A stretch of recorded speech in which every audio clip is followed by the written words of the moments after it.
বাড়ি আসবে না। বারবার যখন বৌমাকে জিজ্ঞাসা করতে লাগে, বারবার যখন জিজ্ঞাসা করতে লাগে, সঙ্গে সঙ্গে ওই বৌমা বলে ওঠে, তোমার ছেলে আসতে লেট হবে, তোমার ছেলে আসতে লেট হবে, বেশি না চিল্লা চিল্লি করে তুমি শুয়ে যাও, শুয়ে যাও।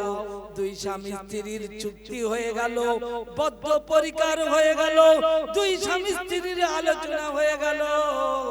আশেপাশের বাড়িগুলো সব খেয়ে শুয়ে পড়লো। ঠিক আলাউদ্দিন আসে না, আর মায়ের চোখে ঘুম আসে না। শুধু মা জিজ্ঞাসা করে, ও বৌমা, আমার আলাউদ্দিন কই, কেন আসে না? চারিদিকে লোক ঘুমিয়ে পড়লো, দুই স্বামী স্ত্রীর আলোচনা ঠিক হয়ে রইল। এইবার রাত 12টা, 12:30টার সময় যেই একটু পায়ের আওয়াজ আলাউদ্দিনের পেয়েছে, আবার ওই বয়স্ক মা,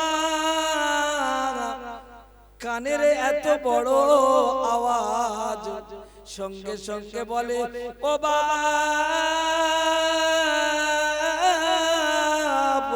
ও বাবা আলাউদ্দিন, তুমি ঘরে এসেছো নাকি? ছেলে বইয়ের গোলাম হয়ে যাওয়ার পরে, বাচ্চার পায়ের আওয়াজ শোনার পরে মায়ের দিলে থেকে টাকা দিয়েছে, মায়ের অন্তরে জানতে পেরেছে। এইবার দুই স্বামী স্ত্রী মিলে আলোচনা করে, আলাউদ্দিন মায়ের কোনো জবাব দেয় না, আলাউদ্দিন মায়ের কোনো জবাব উত্তর দেয় না। চারিদিকে আশেপাশে লোক ঘুমিয়ে পড়লো। ঠিক 12টা 1টার দিকে বড় একটা বস্তা নিয়েছে আলাউদ্দিন।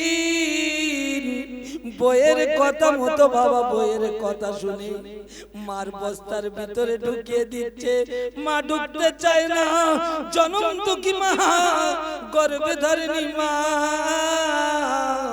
যখন বস্তার মধ্যে ঢুকিয়ে দিচ্ছে, জিজ্ঞাসা করছে, মা আলাউদ্দিনের দিকে তাকিয়ে তাকিয়ে জিজ্ঞাসা করে, ও বাপ আলাউদ্দিন, তুমি আমার কেন এই রকম করছো বলো?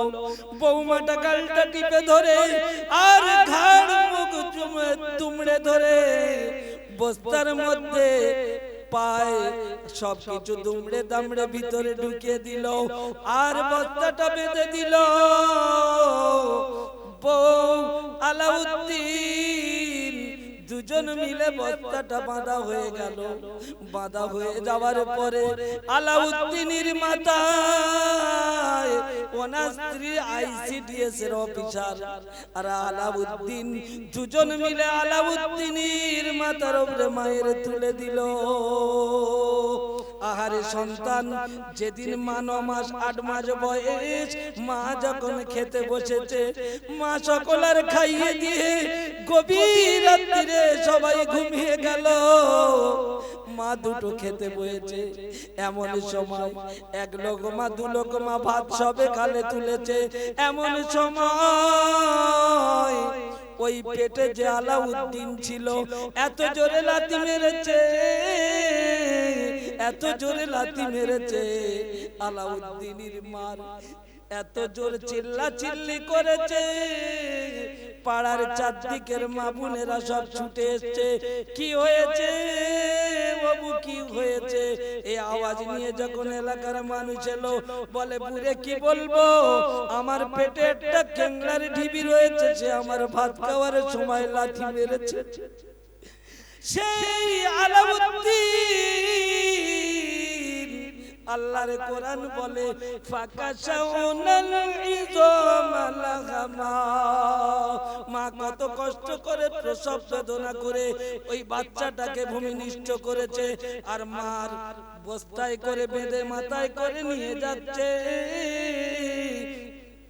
গভীর জঙ্গলের দিকে আলাউদ্দিন নিয়ে যায়, আর ওই বস্তার ভিতরতে আওয়াজ দেয়, ও বাবা, ও বাবা আলাউদ্দিন, ও বাবা আলাউদ্দিন, তুমি আমাকে কোথায় নিয়ে যাচ্ছ বাপ? তুমি আমাকে কোথায় নিয়ে যাচ্ছ? আলাউদ্দিন বর মুরিদ হয়ে গেছে, মার কথার স্মরণে নাই। আল্লাহর নবী বলেছেন, কোন বাচ্চা, কোন ছেলে যদি আব্বা মায়ের মুখের দিকে যদি নম্রত ভাবে তাকায়, আল্লাহর নবী বলেছেন তার একটা মকবুল হজের সওয়াব তার নামায়ে আমালে লিখে দেব। জোরে বলা যাবে নাকি সুবহানাল্লাহ? যখন এই কথা সঙ্গে সঙ্গে আলাউদ্দিন মাথায় করে নিয়ে একটা ওয়াকাট্ট জঙ্গলের মধ্যে আলাউদ্দিন মায়ের মুখের বস্তাটা খুলে দিল। এমন সময় ঘরে বেধারিনী মা, জনম দুঃখী মা জিজ্ঞাসা করছে, ও বাপ, ও বাপ আলাউদ্দিন, তুমি বউর কথা শুনে, বৌমার কথা শুনে আজ নিডাঙ্গা জঙ্গলের মধ্যে তুমি ফেলে রেখে চলে যাচ্ছ বাপ। আমি মা, আমার কোনো দুঃখ নাই, কোনো বেদনা নাই। তবে বেটা আলাউদ্দিন,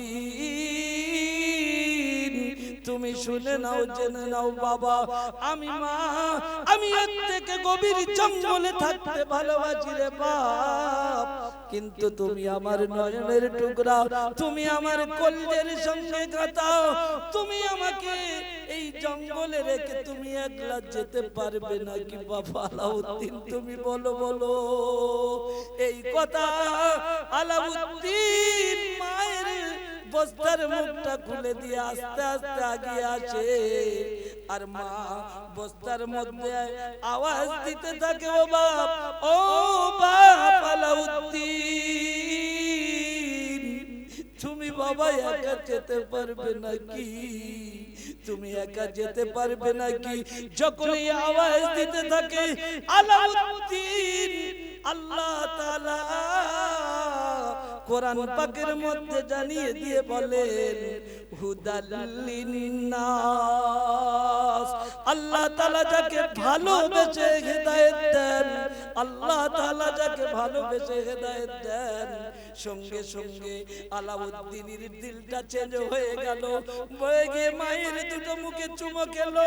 হাফ রাস্তাতে ফিরে গিয়ে আলাউদ্দিন গিয়ে মায়ের মুখে চুমো খায়, বলল, মা, বউ তাড়িয়ে দিতে রাজি আছি, তোমার মতো এত মুহাব্বতকারী মা, তোমার মতো এত শান্তি প্রিয় মার জীবনে পাবো না।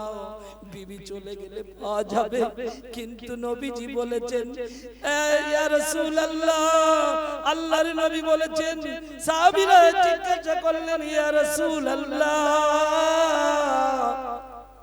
সব থেকে পয়সা খরচ করে নেকি অর্জন করার কাজ জায়গা কি?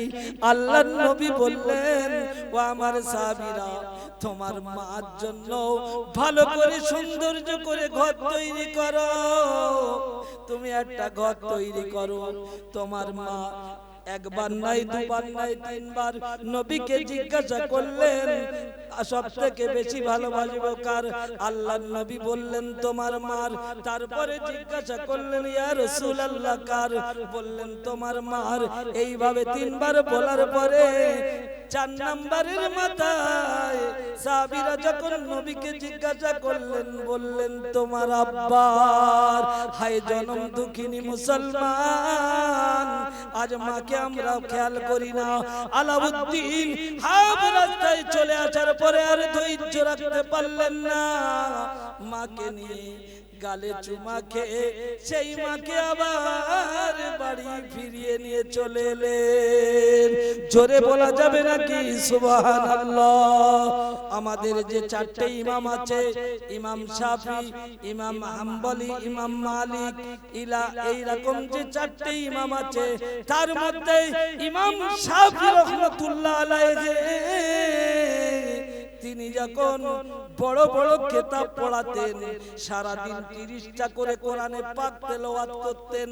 এমন সময় ইমাম শাফি রাহমাতুল্লাহ আলাইহি, নবিয়া ইমাম শাফি, উনি সারা দিনে বড় বড় কিতাব পড়াতেন আর কোরআন তেলাওয়াত করাতেন। আর ক্লাসের শেষে এসে মা, বয়স্ক মা আব্বা জান ছিল না।